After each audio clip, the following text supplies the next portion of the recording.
Okay. Sup? Mhm.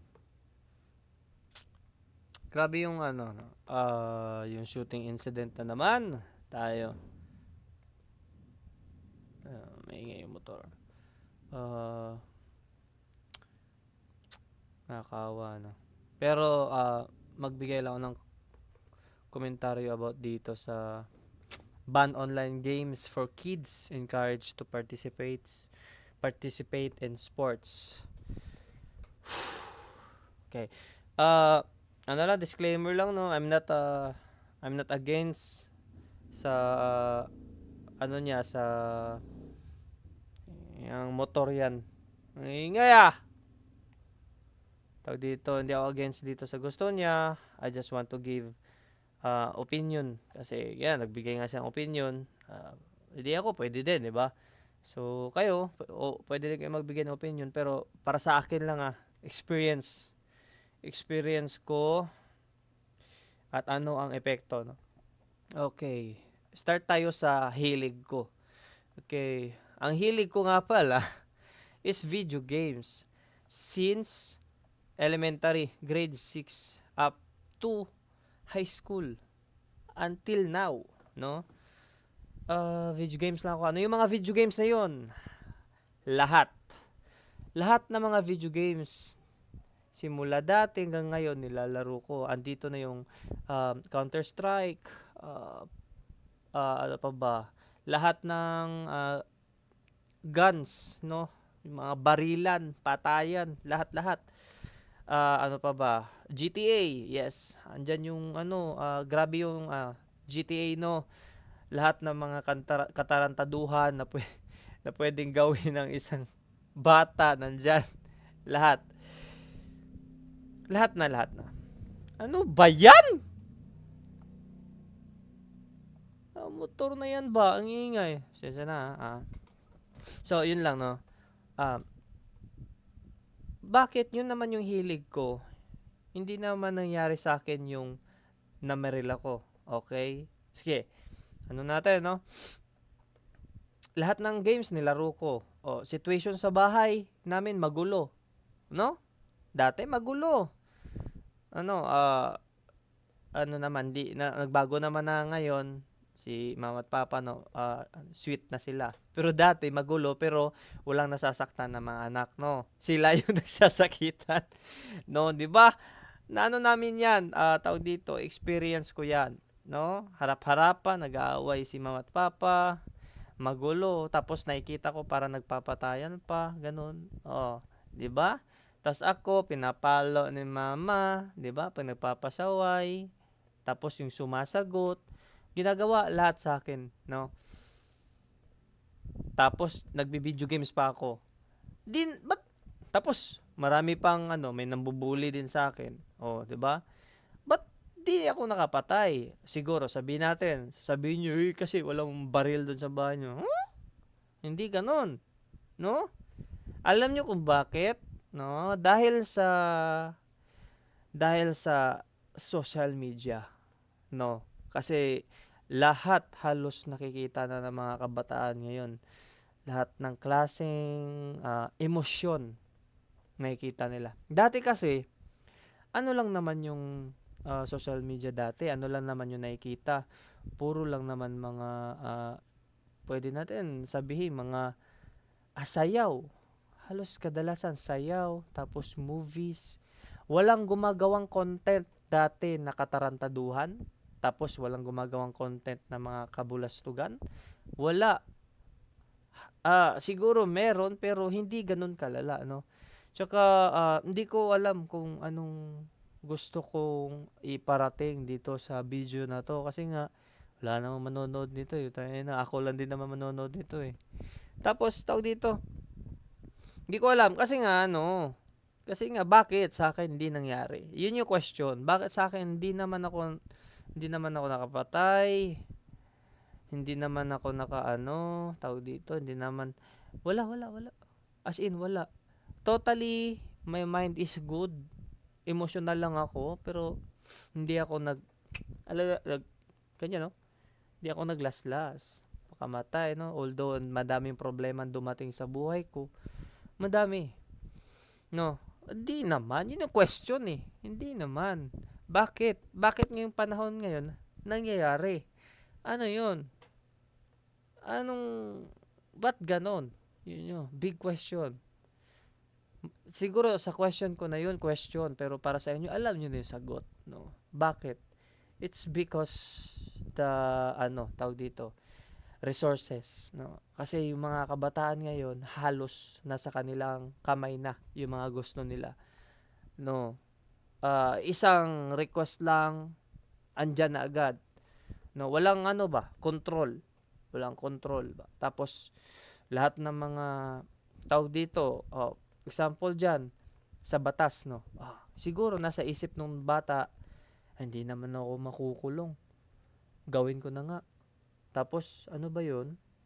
Parang may courage ba? Tapos, ang nangyari daw, nagpakamatay din daw. I don't, I don't know.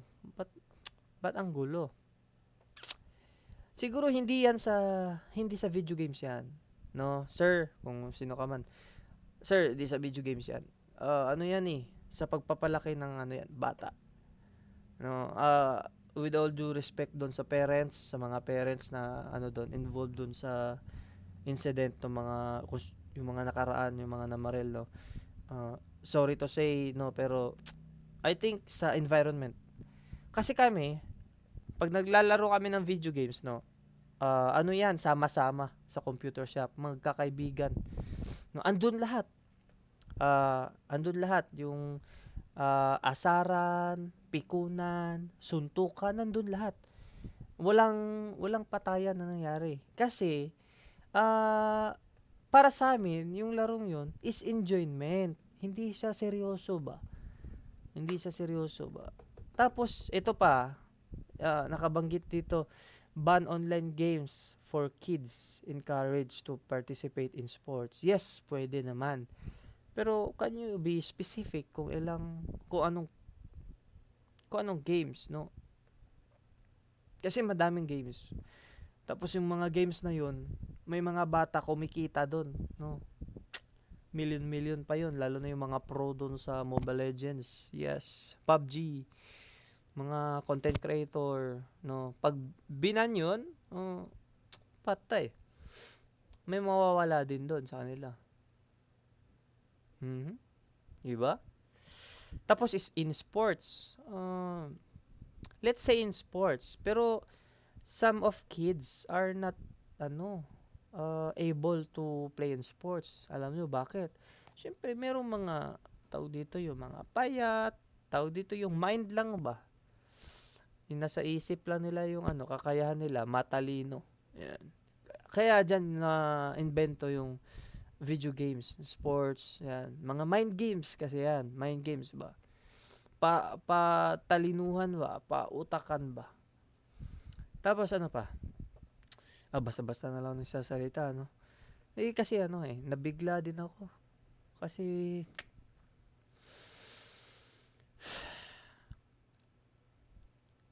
kung sports lahat ng ng mga bata, good, maganda. Pero hindi mo may tatanggi. Na tayo?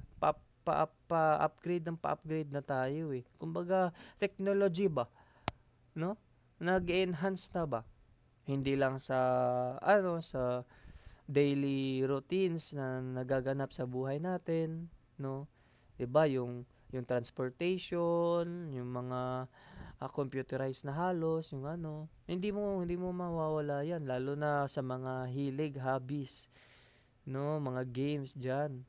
Meron talaga 'yan. Pero pag ibaban mo, siguro I think kailangan lang siguro magkaroon tayo ng education about that kind of games, no?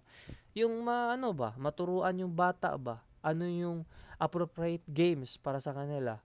At tayo as an adult or parents, siguro hindi talaga hindi makokontrol ng society yan na or kahit teacher, hindi yan lahat na monitor ng isang isang teacher, tapos iisang student, iisa-isahin kung ano yung nilalaro. Hindi, sa parents talaga.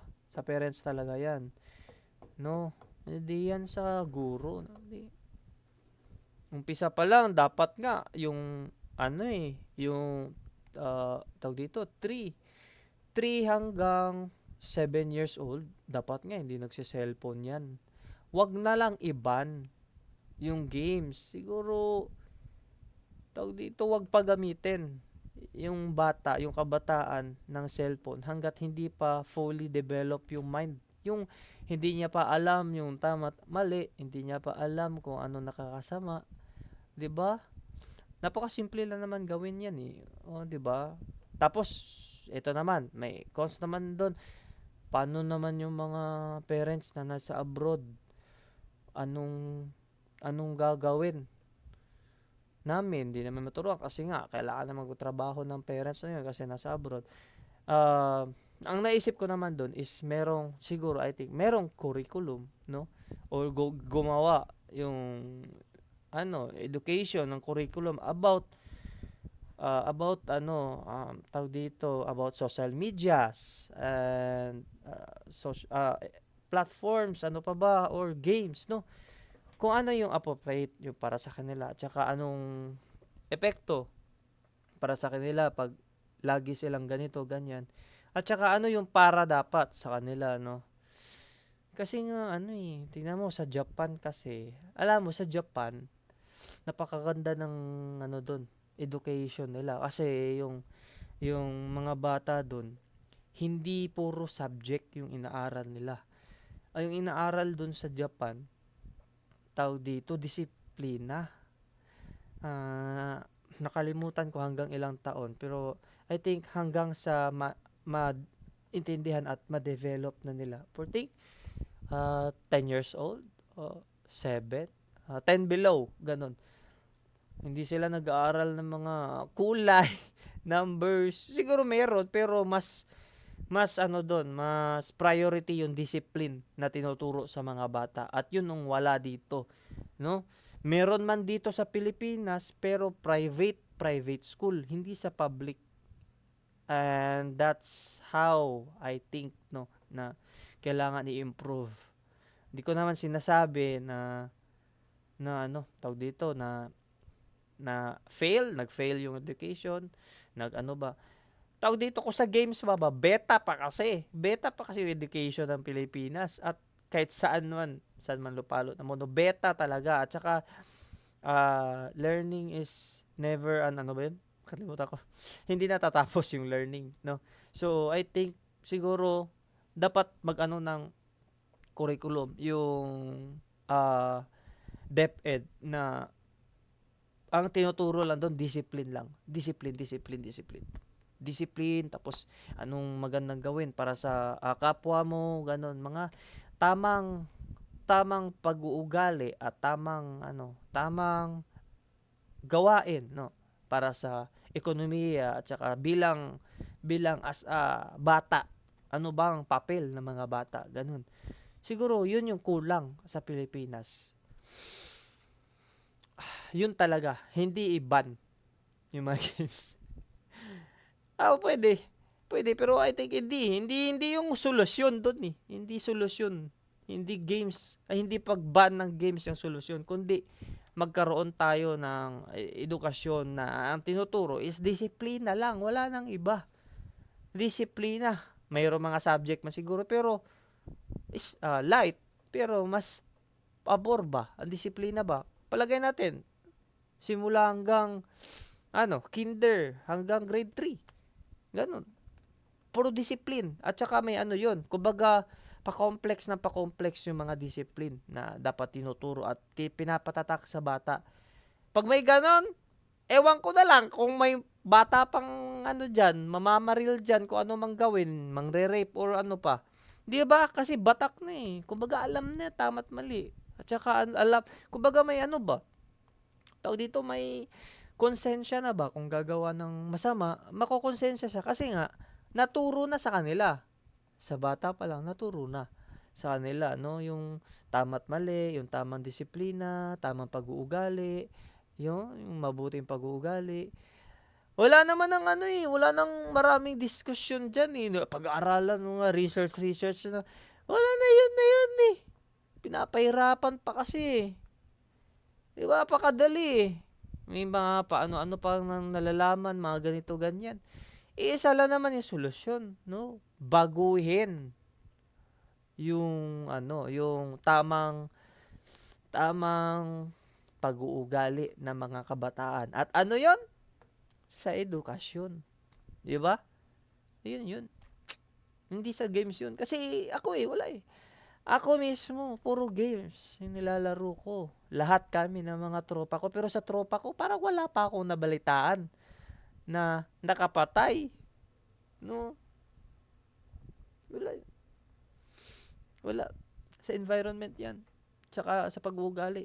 Lalo na kung masama ang pag-uugali mo, tapos hindi pa natuturo sa environment. Gito sa environment yung masama pag-uugali, tapos pagdating sa paralan, hindi pa tinuturo ano yung tama at mali. Aray ko! Paglaki niyan, criminal talaga.